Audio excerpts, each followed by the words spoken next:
How are you? Like, genuine question, like how are you? I don't actually know how to answer that. I've never seen you in hospital, and I think part of that is because I don't want to see you in that way. As in, I don't have a vision of you poorly. But in your head, do you see it as you've never come to visit me in hospital? Honestly. I've lost jobs to sickle cell. As in, Because you're always sick, you're not capable of doing this job. I think ultimately it's just support comes in many different ways. I don't need everybody to necessarily look at me and be like, oh, you're sick. Just be my friend. That's it.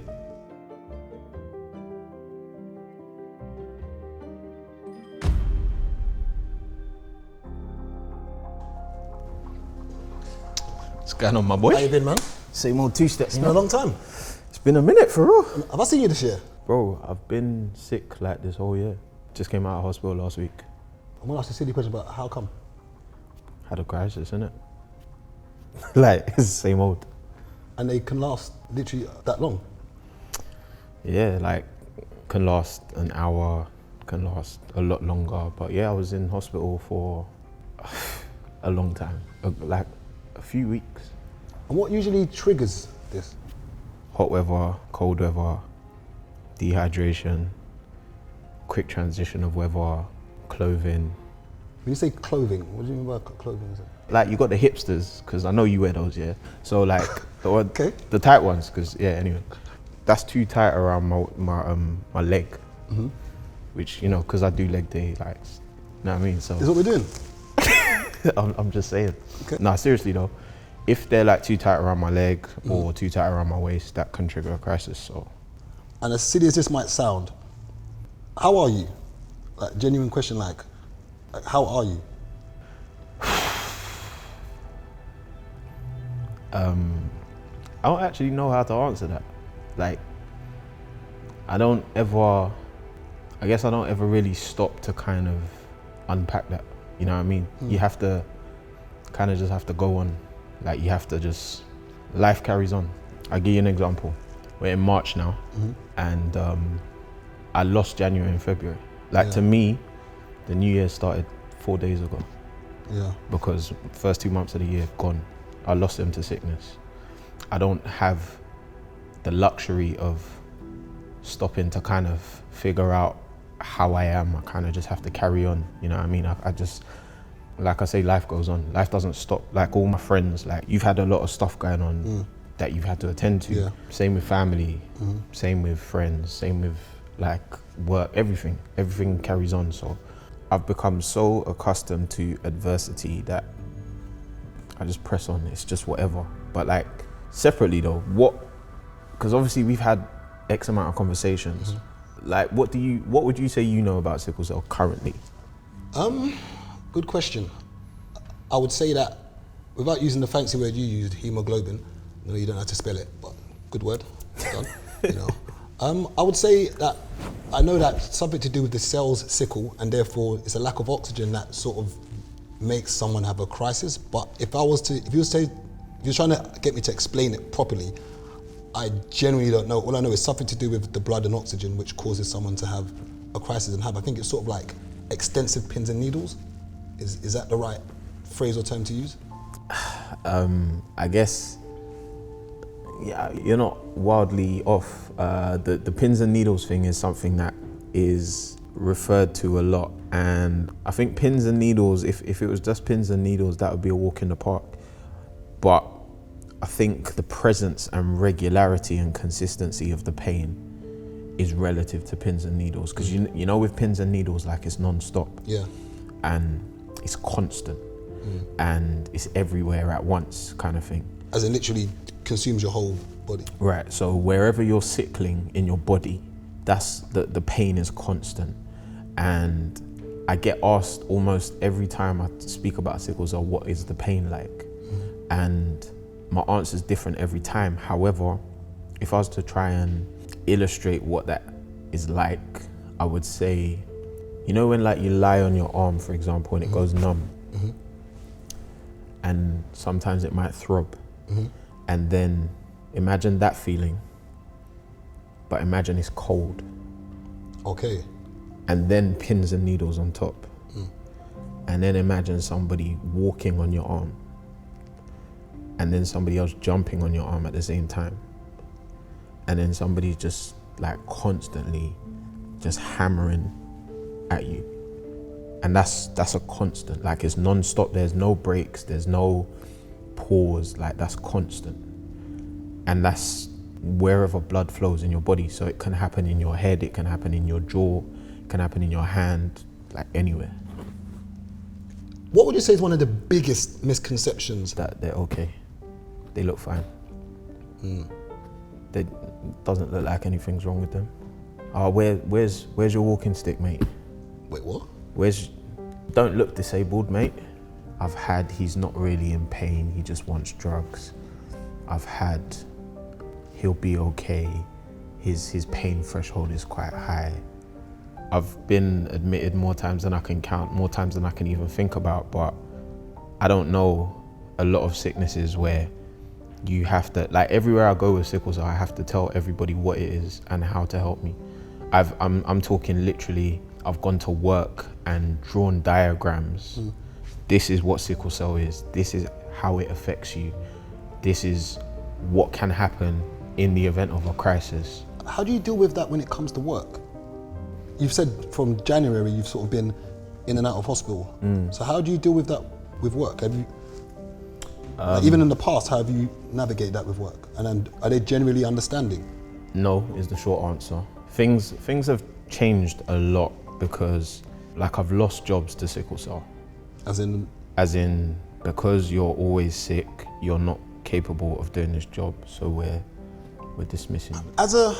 As a man, how do you, and I hate using the word tough it out because I think we all know what we're like as men behind closed doors. I know we can put on the facade in public, but I know when we're in our little dark room, in our little man cave, we know how we are. How do you feel and how did you deal with it mentally?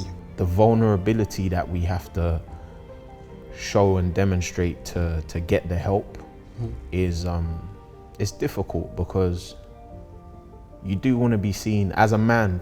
This is like exclusive of sickle cell. You want to be seen as a man wherever you go in whatever you do and your accomplishments and so on and so forth. But then you have to strip that back and be vulnerable so that you can get the help that you need. Of course, yeah. There's the element of actually dealing with this thing that is bringing you to the emergency department. And that's where it gets, that's where you know, sometimes you start to go to a dark place. That's where your village is important and the people who are around you are very important. Who do you actually talk to when you have a crisis? Who can you be vulnerable with? So I had one person, like we just used to discuss our stuff as men, you know what I mean? And in those moments, he wasn't everything that he needed to be, and I wasn't everything that I needed to be to whoever I needed to be it to.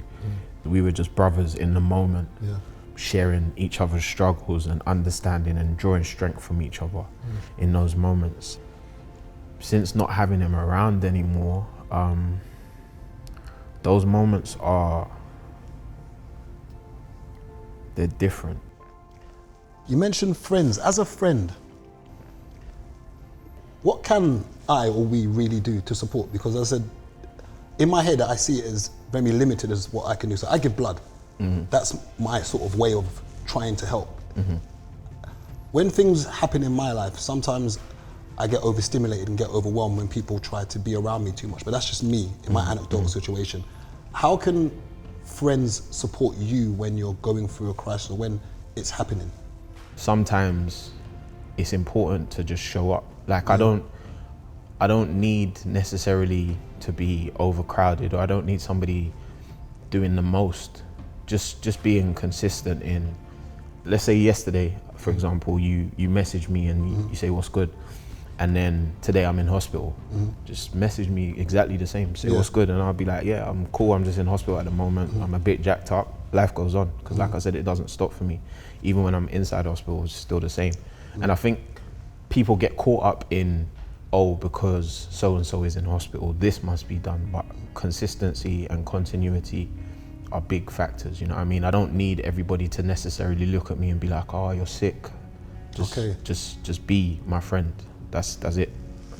And you can be as honest as you want. Would you say that I've been a friend to you enough? Would you say, no, honestly, would you say I've been a friend enough? Would you say, you know what, Gabriel, honestly, you haven't done enough? Because I've never seen you in hospital. And I think part of that is because I don't want to see you in that way. As in, I don't have a vision of you poorly. But in your head, do you see it as you've never come to visit me in hospital? It's the consistency that I mentioned before, because we will have a laugh and a joke, and sometimes conversation, and people don't realize how important conversation is on a day-to-day. And conversation is so medicinal, because sometimes in this circumstance, for me it's medicinal because my mind is on the conversation. And so the pain that I'm experiencing then becomes secondary and it falls to the background.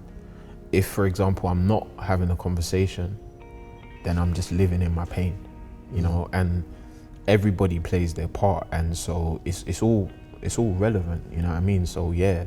I think ultimately it's just support comes in many different ways. I'm sure you've mentioned in regards to the doctors that it's not one size fits all. So I think maybe to just have a conversation to ask, how would you like me as a friend to support you through this? You know, I've been the friend that maybe would just text and check in. That might be enough for you. Whereas you might say, no, Gabriel, I prefer physical appearance. But the thing is, and I'm grateful for, there are many people that I'm grateful for in many different ways and for many different reasons. And for you, definitely, I feel it's conversations. One thing that you have consistently done is instigated certain conversations. And I think that being said, I would want to ask you, why was it important for you to have this conversation today? So I think having this conversation was to just basically raise more awareness, get more understanding, because I genuinely don't know everything. And I'm trying to be a bit more wise on the topic so that when something does happen, I know how to have a conversation with you, because I can't claim to be your friend and continue asking you so many questions about what's going on. I should kind of know by now. I think I know quite a bit now, so I don't need to be asking you redundant questions where it's like, how do you not know this? What would you like to see in the forthcoming years? And would you say that you've actually seen improvements? I'll tell you a story. I was no more than 10 years old. So people with sickle cell have to stay well hydrated, right? And my mum used to write a letter to my teacher every year. Manny has to go to the toilet more than the other kids because he has sickle cell, so he has to drink more, so basic science. So it was a school assembly. I remember telling my teacher I needed to go to the toilet. And she said, no, you know, we're going to assembly, etc., etc. I was like, no, miss, I need to go to the toilet. And she said, no. I asked her like 3, maybe 4 times. I remember the final time I asked her, I said, no, miss, seriously, if I don't go to the toilet, I'm gonna wet myself. And she was like, well, then you're gonna have to wet yourself. So I did. And I remember sitting in that assembly and there was this puddle emerging underneath me because I was wetting myself. You know, there were school kids around me, so naturally they're pointing. They're like, oh my gosh, all of that. And I was wearing grey trousers. It's a school assembly. I was sitting at the front of that assembly. There were over 200 kids in that room. And because of that teacher and her ignorance, I had to walk out of the front of that assembly knowing that the whole school would see me wet myself. Back then, I was a bit of a brat, so I was able to deal with people, but I wouldn't want anybody else to experience that. You see what I'm saying? And I don't feel like there's been enough progression for me to be able to say that won't happen right now. For me, both in the educational world, in the professional world, in the world of healthcare, I would like to see progression and equality and understanding and training to the point where these things are not happening.